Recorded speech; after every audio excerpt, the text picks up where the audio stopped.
Hello everybody, I'll be teaching you how I made Rainbow Jump. So let me just copy this. Let's get started. First of all, the idea. This is going to be kind of like a sequel to the Rainbow Tone a bit, if you play that, which is just a rainbow level. But I want to try something a bit different. Instead of just doing all the way rainbow, what happens is I do like a build-up. So the idea was is have each part be one singular color, red, orange, yellow, green, and blue, red, orange, yellow, green, blue, and purple. And at the drop it'll be rainbow, which is exactly what I did. First part is quite simple, all being red. This is like basic deco. If I go right here, I use these objects for this deco. Some are a bit scaled up. I think not this one. I don't know what these are. Of course, it starts by going through here. I'll put a guide trigger here so you don't see the bottom part of this. Right around here. And of course, add some glow here. The only reason, add some glow, kind of bit, make it less boring. That's the reason why I probably would add glow. I don't know why I didn't. Anyways, if you want to know my layering, 0B gameplay. 1 is like kind of like your canvas, your blank canvas, I think of it. Then this would be kind of just lines I add, deco, glow. It's kind of like your basic effects, your pulses, which I use a lot of.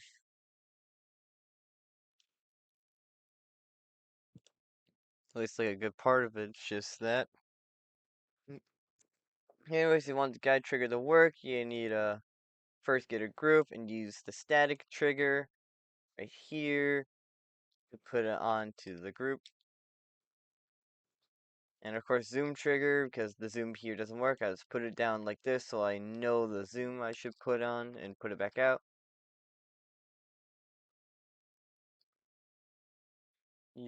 And this part, funny enough, this gameplay right here, there used to be uh these portals. I forgot, I don't know what these are called. Oh, portals up. So it kind of like go back down slowly, but you could just glide across on the side, just keep it like that. Because if I were to, it would be severely buffed. Which I don't really want to do that much of that much of unbalanced gameplay.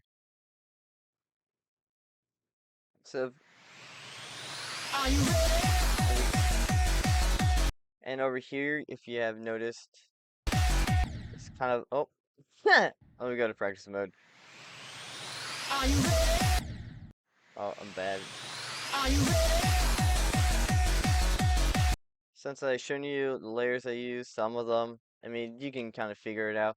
Anyway, these are like circle objects, the particles circle objects, one's larger than another, and I kind of just have them kind of just scale up and scale back down, kind of like pulsing a bit. And also the air deco, it's just this kind of basic.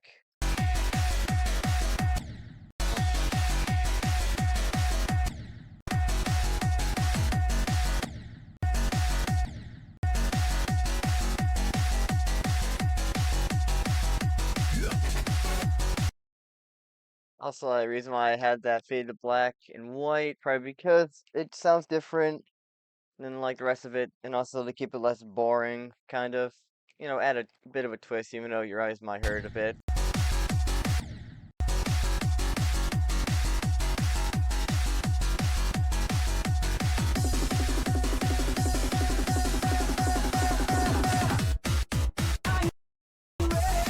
And if you just notice there, let me go there.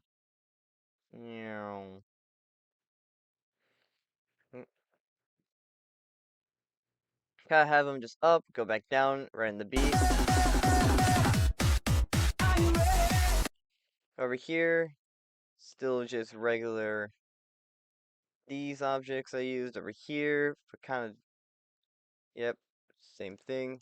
Basically same thing, these are scaling up. These are going pulsing. Of course, the ground's also a bit different. With glow, right around the middle, turns to black and white. But I think I've done this one a bit better. I mean, what do I use the scale for? That's probably for something. Oh, that's the background. So let me go over here. Hmm. See the first different part.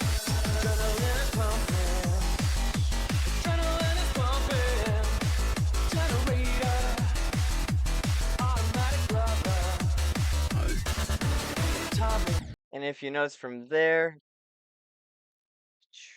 this is where I start using pixel blocks for deco. This is pixel. I use this object. Then I kind of use this spike objects, but these are oh, shrunken down, as you can see. Background, bigger. I use big and small of the same block. Kind of have the big one move in like a random area that you saw, wherever I feel like it, but kind of beats of 8, I think. Beats of 8, then I kind of have them change directions. Kind of the same thing with the small one, but moved in a pattern back and forth. Yeah. And also is where I start using indifferent deco for orbs. As you can tell, it's just this. I kind of have them spin with the area rotate trigger. You understand the rotate trigger or any or just any, yeah, just or just any, any rotate, just any. You need to understand the length, basically the radius, basically same thing. 10 being one block, which I call this, you know, this, okay. 1, 5, 6, 7, 8, 9, 10. 1, 2, 3, 4, 5, 6.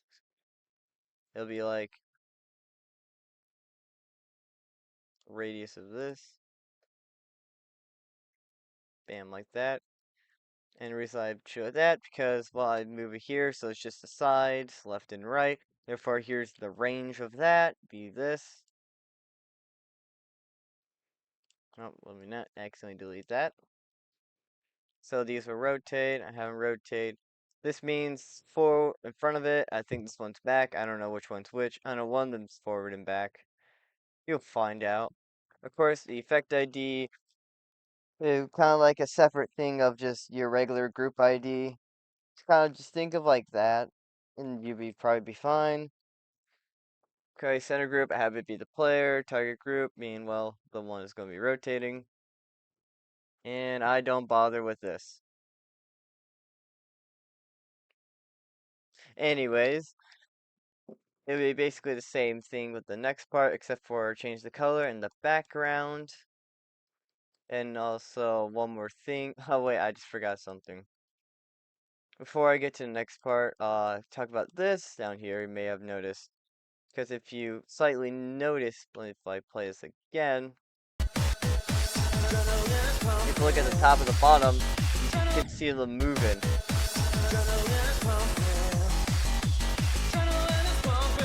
You can see these, I'll pause it right here, they're moving together, flip-flopping spots. See? Kind of do this because I use a guide trigger with this so I can make my own ground instead of using these grounds. I decided to make my own. I Kind of a cool idea I had, kind of inspired by Bloodlust. That one part. I don't know where it is. I know it's in this extension area. You know the part. But it's kind of but moving on now since I remembered everything. Green part, basically the same thing, except with the background change. These move left and right. Oh, these move left and right constantly, and I have, let me go and try to find it. Layer. Yep, here it is. And yet again, another area move. This one to move down and up is where the radius comes in handy. Center, I use the length of 10, one block. and I move it down and up.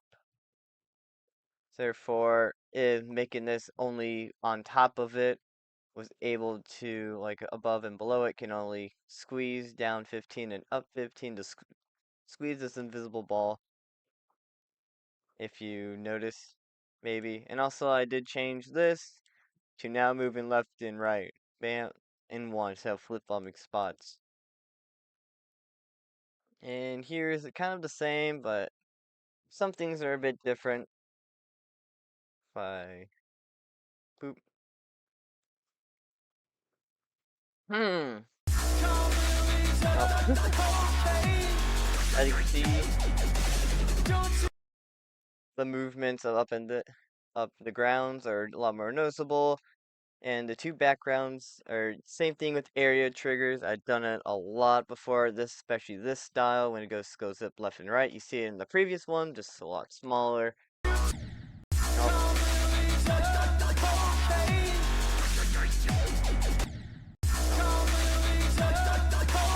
Also did change the orb deco just a bit, but still the same grip, so it still rotates the same.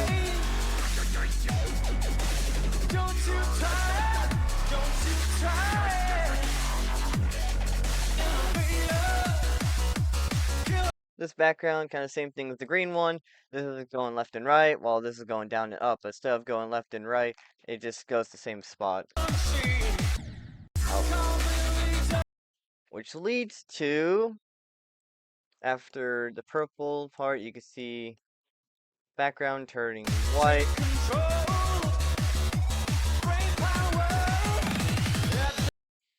Which leads to this going down. Oh. Can I please click that? And yes, there are invisible hitboxes here that I placed. Right here. Don't ask why. I don't know.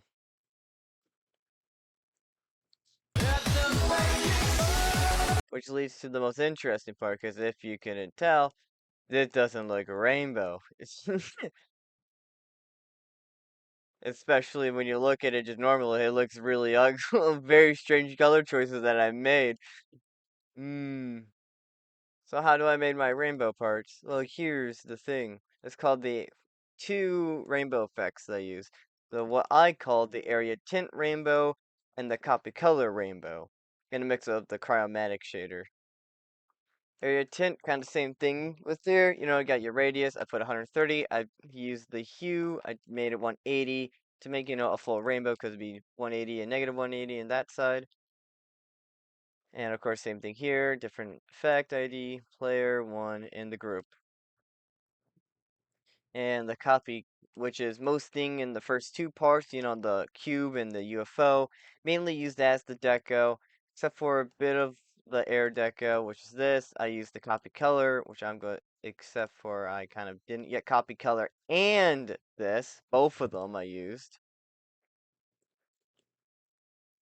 Same thing here, because as you can tell, it's the same color, but everything changes here when I use more of the copy color.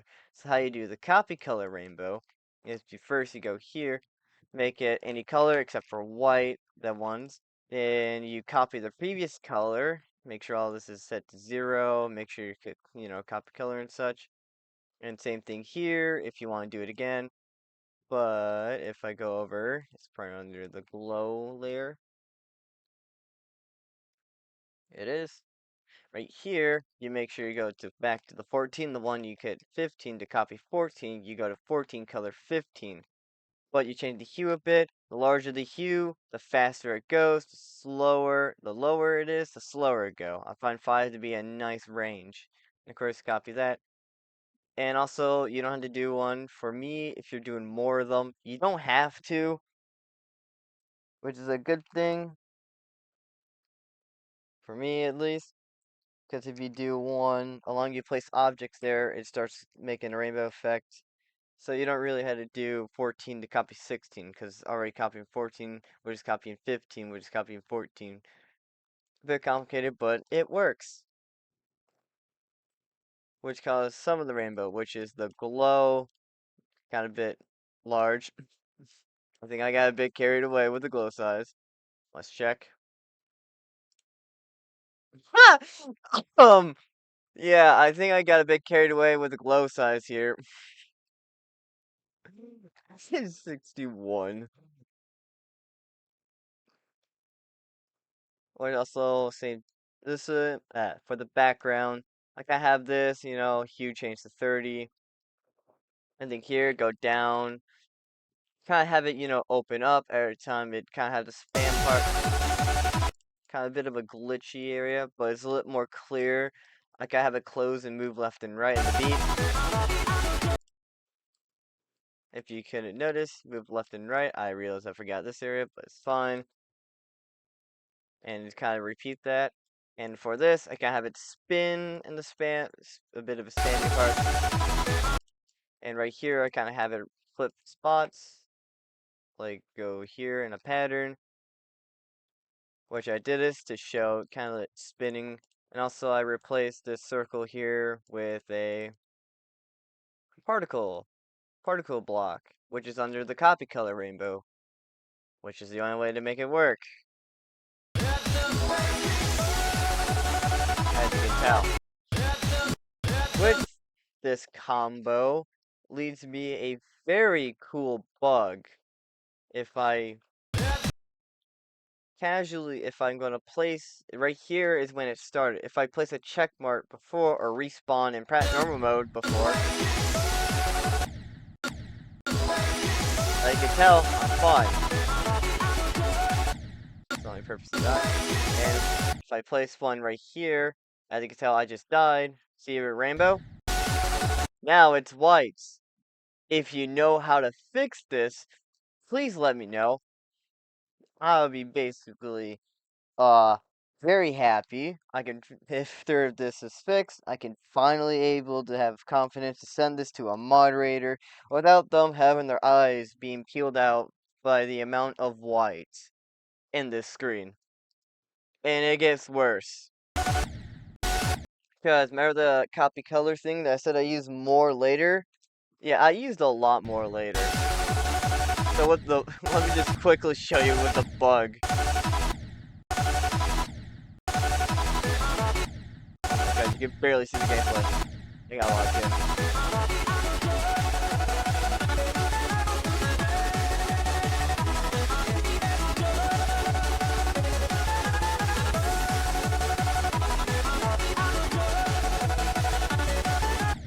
Oh.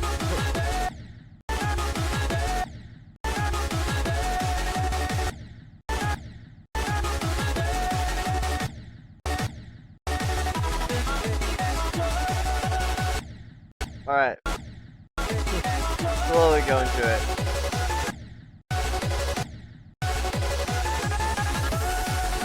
As you can tell, it is worse. Oh my god, my eyes.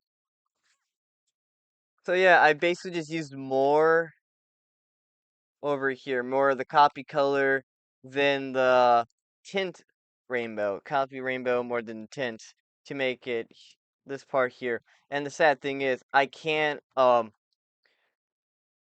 reason why I found out this bug because, well, I decided to go here, like, okay, oh, wrong trigger. Okay, let me practice this part. I'm pretty sure it's full speed. I need to practice the ball to make sure everything's fine. Then suddenly, everything's fine. But then I respawn. That's how I figure out the bug. So, with this part.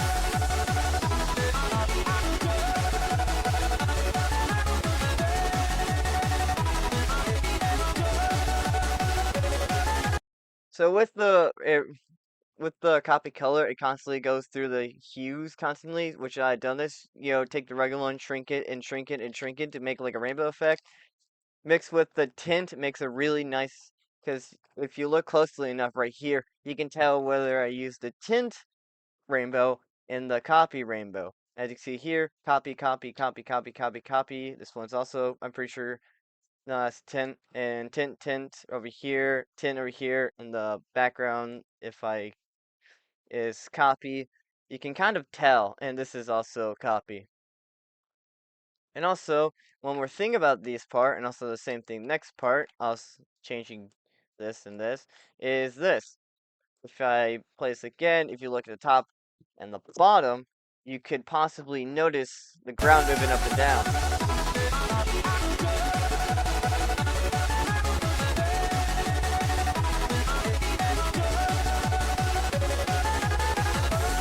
can easily see this.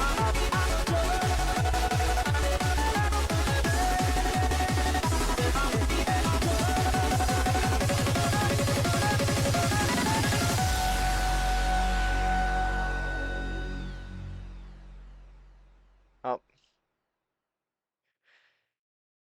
yep, I kind of move it up and down using, oh, using these, free mode off, on, and I'm only able to do this, if I can find it. Oh yeah, by turning back on the guide trigger all the way back here, right here, this one. And I turn this one back on so it constantly stays the same spot. So it kind of looks like it's moving up and down. I probably shouldn't use my own ground, like make my own to make it more noticeable, because if you couldn't tell, it's very slow. I don't like that.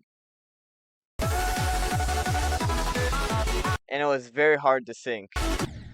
Oh, I'm pretty sure I like kind of had to delay it a bit earlier to make it in sync. Even that, sometimes it works. So I probably shouldn't use my own ground, but it works. Gameplay, same. Kind of. And yes, these are skippable. I'm saying you can skip this. I don't really care. I think it's around the same difficulty. No matter what, you gotta hold, you gotta let go, and here you basically gotta tap. Basically, kind of just hold, let go. Same thing for both of them. Bam, bam. They're like the same difficulties. And this is quite simple. Yes, these are invisible. To make sure you don't miss this last glitch. And you probably saw, I don't know what I was doing. It was kind of a last minute decision.